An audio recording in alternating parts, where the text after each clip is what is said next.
Good morning and welcome to our kitchen. I'm Gordy Galusha, I'm Nancy Ostrich. and today we're going to be making a new version of Swiss steak. And I'm going to make an old-fashioned peach cobbler, and we're going to start out with Nancy. Okay, thank you. This is my version of Swiss steak, and I'm using cube steak.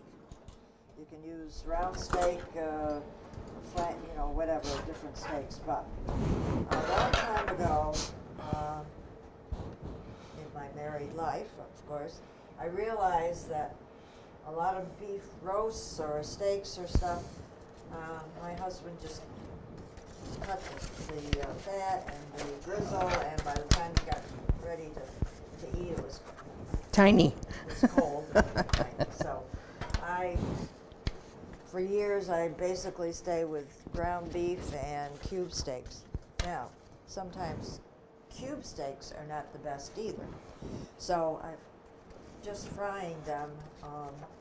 They were kind of dry. They could be tough. So I've come up with my version of Swissing the steak and, cooking it for, simmering it for a while and with the sauce. It's been working. So I have a little over a pound of cube steak, and you can see that they're not always the best either. You just hope that you can cut that around, whatever. And what I'm going to do in the beginning is flour them with seasoned flour. I use salt and pepper and garlic salt, or not garlic salt, just garlic powder. And I brown these for a while.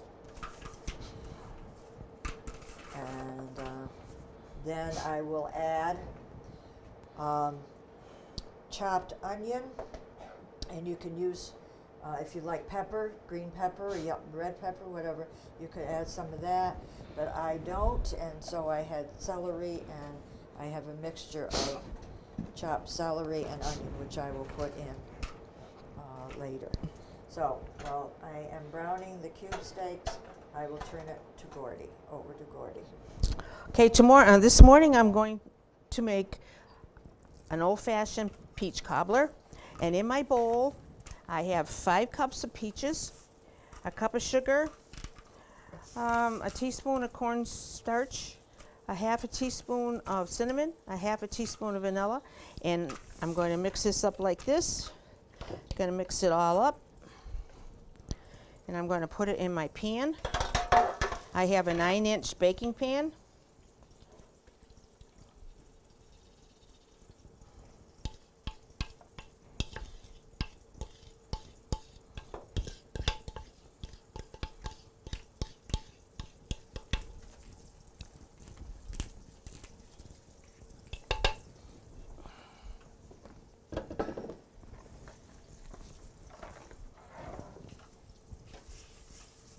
We've had some beautiful weather, haven't we? Yes, we have. From heat to cold, but that's okay. Yeah, right. Could be worse. Yes, it could be. We could have tornadoes and whatever. Okay, next I'm going to cut up a quarter of a stick of butter and lay it on the peaches. Okay, let's see if I can find a plate here.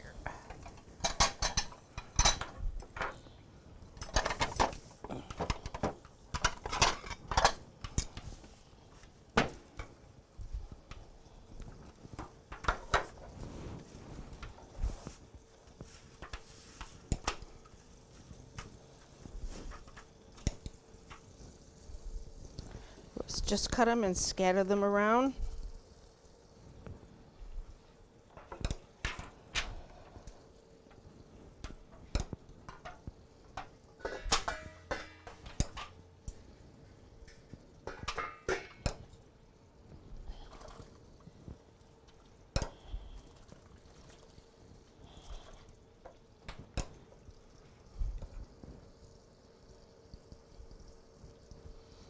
Okay.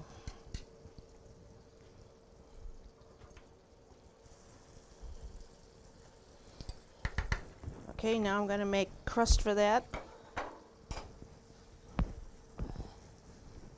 And in my bowl, I have 1 1/4 cups of flour, a 1/2 teaspoon of salt, 1 1/2 teaspoons of baking powder. I've got a stick of butter, a 1/2 stick of butter.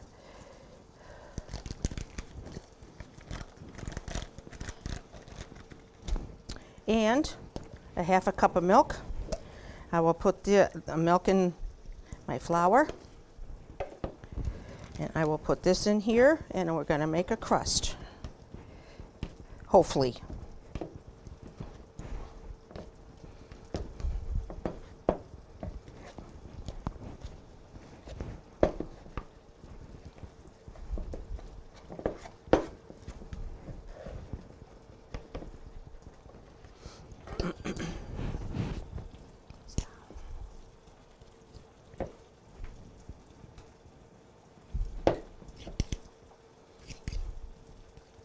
Nancy, I'm going to turn this over to you until I get the crust mixed up.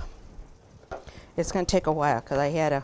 Well, we will break because I'm not ready to go Okay, on, so let's then we'll break and be right back. I mixed up my flour. I mixed up my peach topping, and what in it? I'll tell you what I have in it is 1 1/4 cups of flour, a 1/2 teaspoon of salt, 1 1/2 teaspoons of baking powder, a 1/2 stick of butter, and a 1/2 cup of milk, and I mixed it all together to make a crust. So now I have got crust here that I'm going to spread in my dish.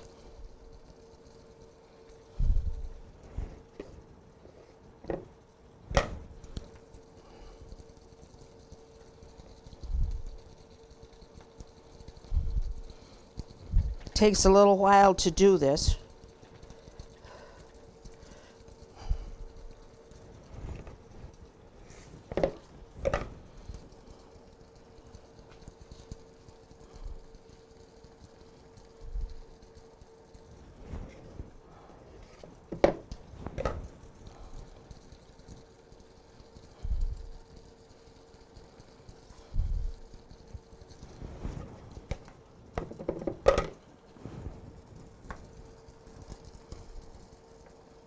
Make sure you get the crust all over the peaches so we have a nice golden brown crust.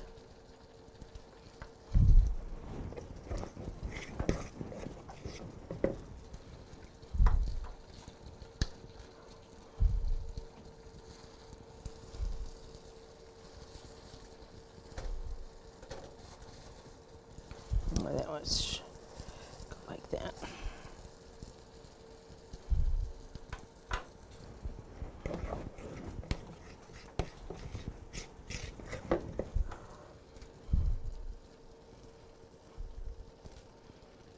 Okay, that should spread.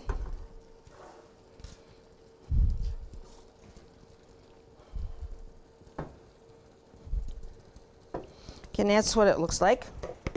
Now I'm going to put it in a 400-degree oven the first time baking. And I'm going to bake it for 20 minutes. Then I'm going to turn my heat down to 300 and cook it for 15 more minutes.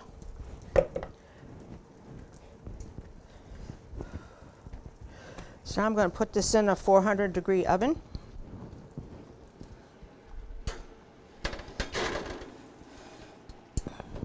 And hope and pray that it spreads. And back to Nancy. Okay, back to me. Now I've added the chopped onion and celery. You could have pepper, green pepper, red pepper, yellow pepper, and turn the cube steaks. Now I did use a little olive oil or vegetable oil, of course, to start to brown the cube steaks. Now I'm going to add the 14.5, or what I think it is, can of diced tomatoes.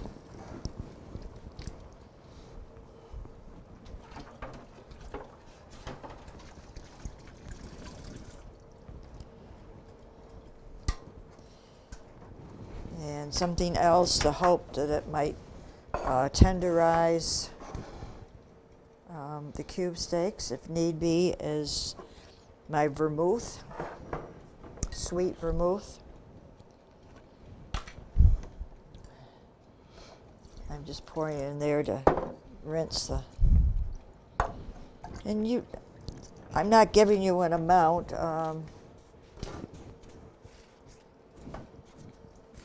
This is kind of a recipe. I didn't even have my recipe written out.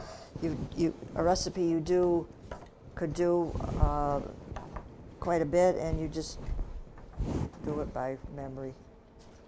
Probably the vermouth is a third to half a cup, and the red vermouth is the sweet, which I tend to like sweetness with acid tomatoes.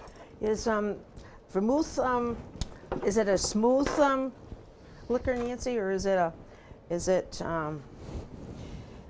do you drink it in a You make glass? it in cocktails. You make it in a cocktail? Yeah. Okay. I use it in cooking in place of wine. Uh-huh.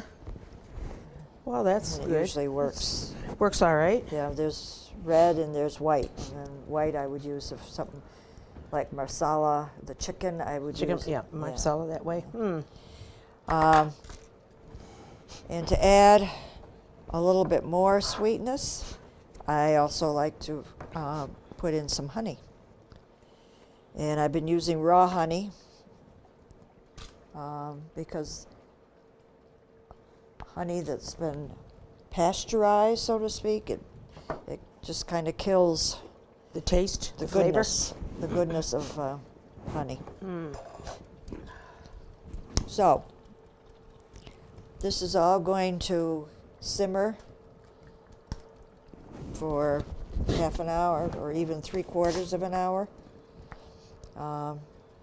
Test the liquid to see if you put in enough salt, pepper, the seasonings, and later it should thicken up some. I am going to cover it for now. I'm even going to because I'm going to serve this with some kind of pasta. And if I need to have it a little thicker, I've got some spaghetti sauce. So we're going to let that simmer. And that's baking in the oven, the peach cobbler. And we will break for now and be back. I'm not sure, at the table or back here at the stove. Okay, welcome back to our table. I feel funny not having a recipe card in front of me, but what I made today, I did from by heart, because I do it, at home. I've made my version of a Swiss steak using cube steak, because I've found over the years cube steaks can be one of the ones that are, if you just fry them, dry or kind of tough. And I don't do a lot of beef anyways, but anyway, so what I did with these cube steaks is browned them. I floured them with seasoning flour, browned them, added some chopped onion, and you could do pepper, green pepper, yellow pepper, red pepper. I don't like peppers, so I had celery. And you cook it down.